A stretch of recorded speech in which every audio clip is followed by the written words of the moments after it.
aquí en nuestro set a Juan Valdés, presidente del Colectivo Dominicano para la Calidad Educativa y director del Observatorio Educativo de la Sociedad Dominicana de Profesores, un tema fundamental, nuestra educación. Y yo decía fuera del aire, Nairobi, que siempre que Juan viene al programa, tira unos ramplimazos, tira unos fuetazos. Si no lo hace, no es él.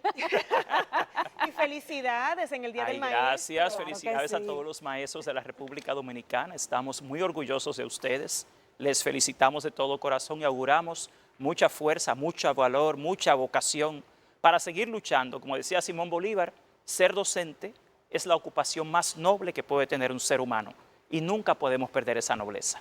Juan, vamos a empezar por las aulas, porque ya se terminó el año escolar, nos estamos preparando para el próximo, que iniciará a finales de agosto, y uno dice, bueno, ¿podrá el Ministerio de Educación remozar, entregar las aulas que están pendientes, que se pronosticó, que se planificó, que se iban a tener listas para el inicio del nuevo año escolar? ¿Qué es lo que ha identificado el observatorio en ese sentido? Todos estamos esperando que sí, que las aulas estén listas, estén remozadas y reparadas. Ellos se comprometieron a remozar más de 1.100 aulas. Algo que nos preocupa es que al día de hoy, del presupuesto de construcciones y reparaciones escolares, no se ha ejecutado más de un 1%.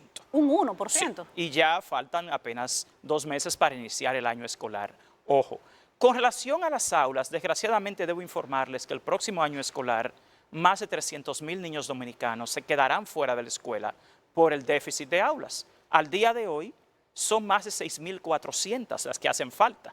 Y si usted solo se fija en el nivel inicial, los niños de 2 a 5 años, aquí tenemos más de 1 millón de niños, según la Oficina Nacional de Estadísticas. Y todo el nivel inicial, privado y público, no llega a 300.000 estudiantes. En realidad, el Estado Dominicano ha fracasado en construir las aulas que hace 13 años se diagnosticaron como una necesidad sin ningún tipo de excusa ni justificación, porque han tenido el presupuesto y cada año han tenido subejecución presupuestaria de hasta 23.000 millones de pesos. Es una falta de visión, es una falta de compromiso, es una falta también de continuidad de las políticas del Estado, porque el presidente de la República en 2022 emitió un decreto para resolver este problema y al día de hoy, usted ve que después de 4 años de este gobierno, no hemos llegado ni siquiera a 4.000 aulas construidas, cuando sabíamos que eran 10.000 las que hacían falta.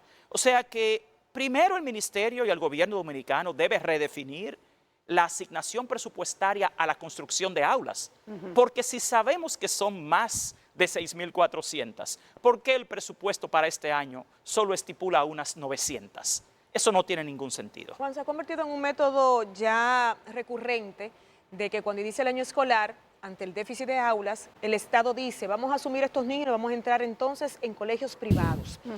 ¿Qué tan efectiva ha sido esta medida? Y parece que se haría lo mismo en el próximo año escolar, ya que no hay una solución evidente. El punto es dónde los van a llevar, porque ese programa se llamaba PASE. Ese programa fue un fracaso. De hecho, nosotros pedimos tanto a la Oficina de Proyectos Especiales de la Presidencia como al Ministerio de Educación los datos del programa. Y ahí tú tienes un serio conflicto, porque el centro de todo el sistema educativo es el niño. Y yo que dirijo un colegio privado, te puedo decir lo siguiente. Cuando el Estado envía a un niño de una escuela pública a un colegio privado, se produce un trauma. Porque las escuelas públicas, más el 90%, casi ya, son de jornada escolar extendida. El padre espera que sus niños vayan a la escuela desde las 8 hasta las 4 de la tarde. Las escuelas privadas no funcionan así. Y que reciban desayuno y almuerzo. Sí. La alimentación escolar no está incluida, no es el mismo uniforme. Algo peor, no son los mismos libros de texto. Los colegios privados no usan esos libros llenos de cientos de errores que tienen las escuelas públicas. Entonces el niño se siente como un pez fuera del agua y ahí se produce un trauma. Y debo recordarles que todas las teorías del aprendizaje emanan de la psicología. La parte socioemocional, la parte psicopedagógica es esencial. No es llevar al niño a un lugar cualquiera por cubrir, pero esa no ha sido una solución. Y para mí, lo cuestionable es que teniendo decenas de miles de millones sin gastar cada año el presupuesto, hoy no tengamos las aulas que los niños de la clase trabajadora necesitan para ir a la escuela. Mira, eso es una violación a un derecho constitucional que tienen todos los dominicanos a recibir educación. Y no les estoy hablando de calidad, les estoy hablando simplemente de cobertura. sabiendo que las familias que envían a sus hijos a las escuelas públicas son en su mayoría monoparentales. Es una madre o es un padre soltero, en su inmensa mayoría, y que trabajan y que están en el primer nivel de la pirámide de necesidades humanas.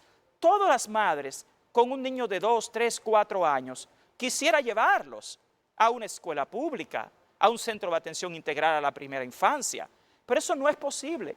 Y yo creo que todo el pueblo dominicano ya debe repensar qué hemos hecho con el 4% para la educación, porque es pertinente su inversión, pero ahora creo que el próximo paso de todo el pueblo dominicano es luchar por un seguimiento real a la calidad del gasto, porque ese es nuestro dinero y es nuestro derecho. Juan, la fusión del Ministerio de Educación Superior con el Ministerio de Educación, ¿ha impactado ese presupuesto de ejecución de aulas?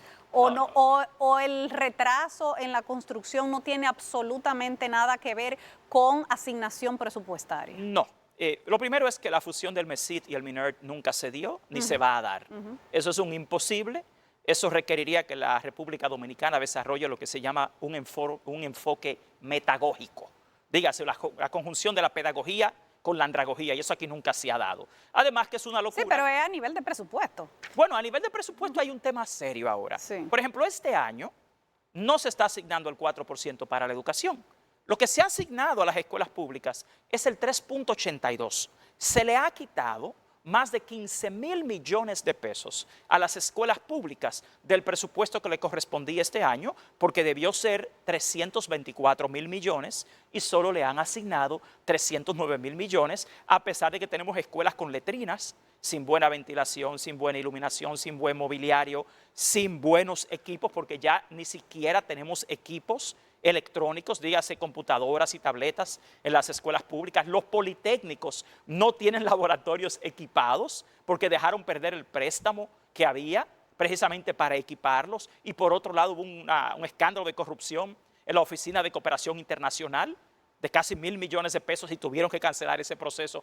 Esto ha sido una frustración y yo insisto, cuando usted evalúa qué está pasando en la escuela pública, el gobierno dominicano tiene una seria deuda y un evidente fracaso que requiere que toda la sociedad dominicana se involucre nuevamente en luchar por el 4%, pero no por el dinero, sino por la calidad de ese gasto. ¿Cuál es el mayor problema, señores? Que no tenemos funcionarios competentes en la educación pública. No tenemos un equipo realmente experto en educación escolar. Y con cada nueva gestión que viene, son promesas, son compromisos, son planes, son pactos, para los cuales no hay condiciones adecuadas para generar una ejecución efectiva de ellos. Juan, yo quiero aprovechar el Día del Maestro para hablar un poco también de esa figura. No hace tantos años, el maestro era la figura de la comunidad, el referente, el que se buscaba cuando había que hacer una noticia, cuando había que hablar por alguien, era el maestro. Con los años, al igual que muchas figuras de autoridad de nuestra sociedad, se ha ido perdiendo ese respeto a esa figura. Quiero que me digas a qué se debe desde tu punto de vista, pero además, ¿cuáles son los problemas que hay en la educación desde el lado del maestro?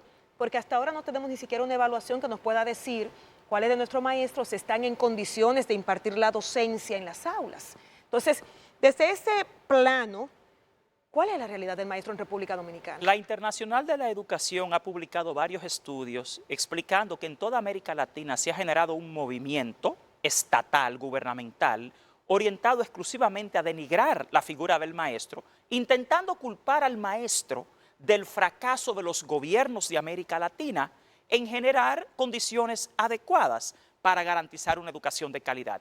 Eso es por un lado. Tenemos que estar claros, quienes estudiamos psicología social, en lo que se conoce como la ingeniería social, que es el control mental de las poblaciones. ¿Y cómo se da este fenómeno? Que fue iniciado en 1908 por el sobrino de Sigmund Freud, llamado Edward Bernays, que luego pasó a Goebbels con el partido nazi y que hoy en día a través de la propaganda, las relaciones públicas, el control mental, las estrategias de estratagemas de ese tipo se dan. Pero en el caso del maestro, no es solamente el maestro. Las figuras de autoridad en toda la sociedad dominicana han perdido credibilidad porque los pueblos son como sus líderes.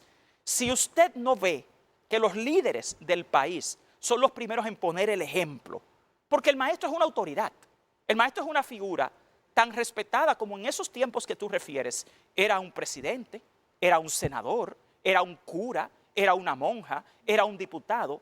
Esto es una decadencia en sí, en términos sociales, de todas las figuras de autoridad de la sociedad dominicana. Y eso no es dominicano.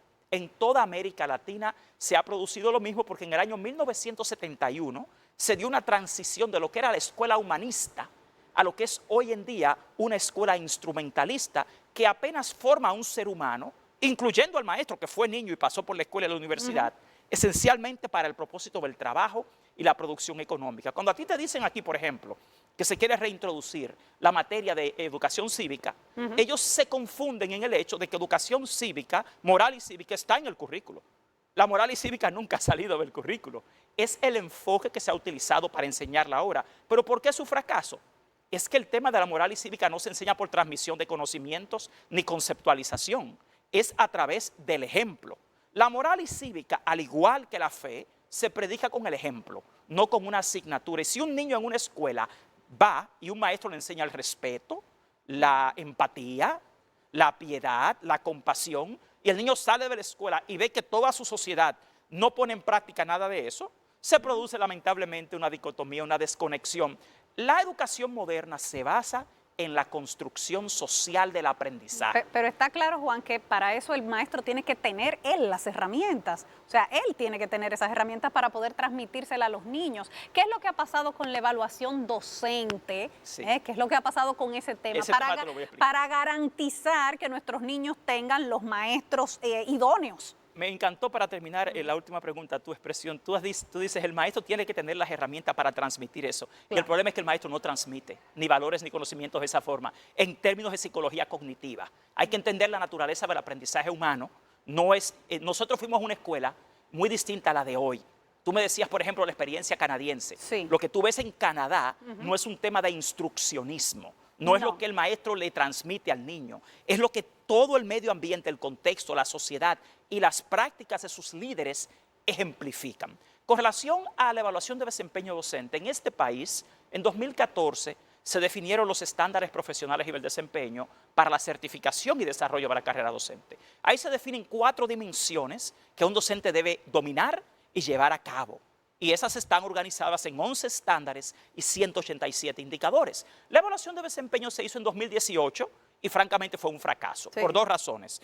Técnicamente no fue bien ejecutada y sus resultados nunca fueron usados en 8 años para capacitar a los docentes. Cuando tú preguntas, ¿qué pasa con el docente de hoy? Se supone que la evaluación de desempeño te da un diagnóstico, como cuando tú vas al médico, de qué tú tienes que mejorar, y que el Instituto Nacional de Formación y Capacitación del Magisterio, el INAFOCAN, utiliza eso para entrenar a todos los profesores del país. Eso nunca lo hicieron.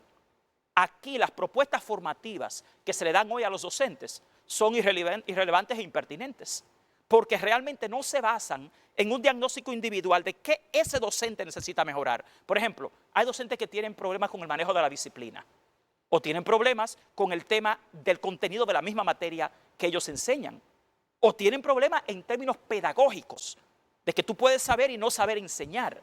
Pero si tú no tienes un diagnóstico preciso de eso, ofrecerle a un docente un posgrado, una maestría, un doctorado, un curso en pedagogía, en didáctica, en neurociencias, no tiene un efecto en la mejora de la enseñanza-aprendizaje en la escuela donde trabaja esa persona.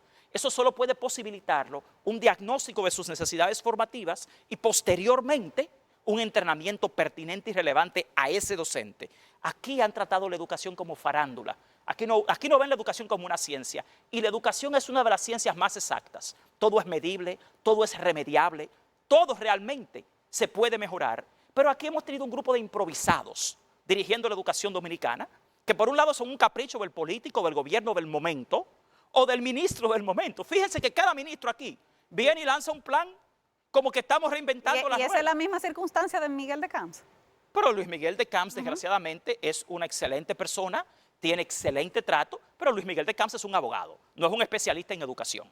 Y si encima de eso tú le dejas el mismo gabinete de Ángel Hernández, el gabinete que fracasó, que es un gabinete, tú tienes un ministro nuevo con un gabinete viejo, pero entonces un gabinete que ya lleva 3 años de fracaso, que fue el gabinete culpable de que aquí al día de hoy no se haya evaluado a los docentes.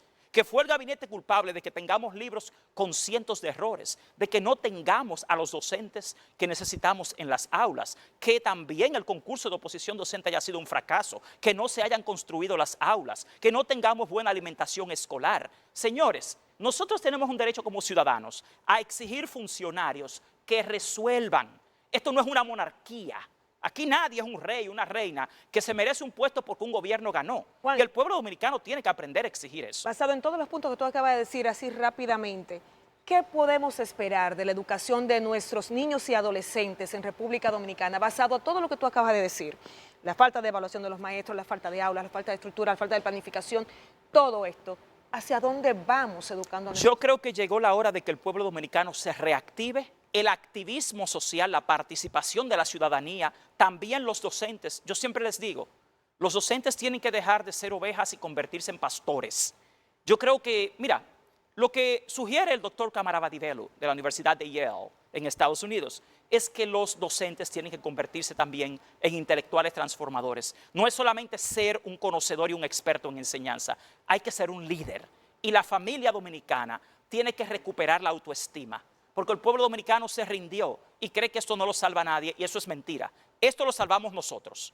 Cada dominicano exigiendo en cada escuela y en cada una de las provincias la educación de calidad que merece. Bueno, Juan, muchísimas gracias. Vamos a esperar que el próximo año escolar, que empieza en menos de 2 meses, traiga mejores augurios para la República Dominicana. Gracias. Bueno, vamos a hacer una pausa, señores, y cuando regresemos, Celia el musical.